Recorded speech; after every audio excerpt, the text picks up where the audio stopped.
বিবেক, সাংবাদিক বন্ধুগণ, বাগেরহাট এক আসন ফকিরহাট মোল্লাহাট চিতলমারী নিয়ে গঠিত এই অঞ্চলে আমরা এখনো টুকটাক কিছু দুর্ঘটনা ছাড়াই আমরা অত্যন্ত নিরবিচ্ছিন্নভাবেই আমরা গণসংযোগ করতে সক্ষম হচ্ছি এবং অন্যান্য দল থেকে বাংলাদেশ জামায়াত ইসলামী সহ 11 দলীয় জোটের ব্যানারে অনেকেই নতুন যোগদান করছে।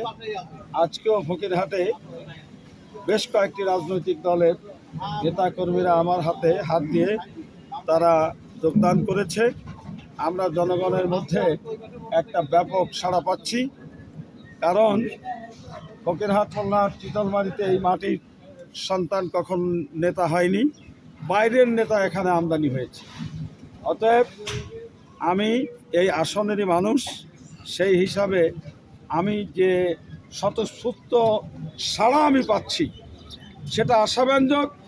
ইনশাআল্লাহ আগামী 12 তারিখে আমরা বিজয়ের হাসি হাসবো ইনশাআল্লাহ। এই অবস্থা বিরাজ করছে, তবে কালো টাকা, পেশি শক্তি এগুলোর ব্যাপারে জনগণের মধ্যে আতঙ্ক আছে, তাদের মধ্যে আতঙ্ক বিরাজ করছে। এই জন্য প্রশাসন সহ এই অন্তর্বর্তীকালীন সরকারের প্রতি আমাদের দৃষ্টি আকর্ষণ। লেভেল প্লেয়িং ফিল্ড বলতে যা বোঝা যায় সেই পরিবেশটার কিছুটা হলেও এখনো ঘাটতি রয়েছে।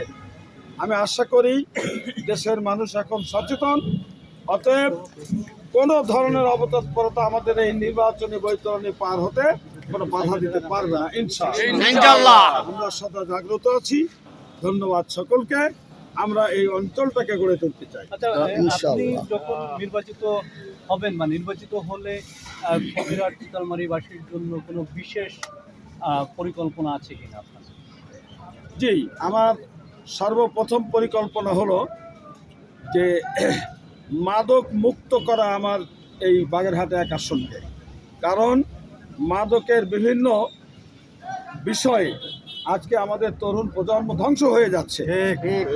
তাদেরকে শতভাগ শিক্ষা প্রতিষ্ঠানমুখী করার জন্যে আমার সর্বপ্রথম এটাই থাকবে আমার কমিটমেন্ট। দ্বিতীয় হলো, এই যে আমাদের ফকিরহাট মোল্লাহাট চিতলমারীতে হাজার হাজার লক্ষ লক্ষ একর পতিত জমি পড়ে আছে, এটাকে যদি কোনো প্রজেক্টের আওতায় এনে যদি আমরা পরিকল্পিতভাবে কাজ করতে পারি, তাহলে এই অঞ্চলটি হবে সাদা স্বর্ণের অঞ্চল।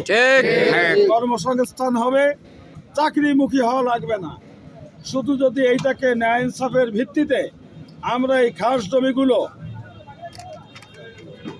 মাসেলম্যানদের হাত থেকে উদ্ধার করে আমরা যদি এটার সুষ্ঠু ব্যবহার করতে পারি, তাহলে এই অঞ্চলের কোনো কর্মসংস্থানের অভাব থাকবে না, এই অঞ্চলের মানুষের কোনো দন্যতা থাকবে না ইনশাআল্লাহ। যোগাযোগ ব্যবস্থা সহ আজকে বাগেরহাট জেলার সর্ববৃহৎ মৎস্য আড়তে গণসংযোগে এসে আমি দেখলাম যে এখানে বিজ্ঞান ভিত্তিক প্রসেসিং এবং এখান থেকে ট্রান্সপোর্টের যে উন্নত ব্যবস্থা, এগুলো যদি করা যায় তাহলে এ থেকেই এই আসনের একটা ব্যাপক বিপ্লব সংগঠিত হওয়া সম্ভব ইনশাআল্লাহ।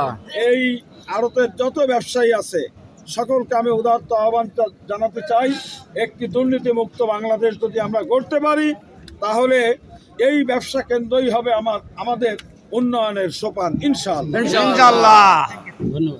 ধন্যবাদ বন্ধুদের।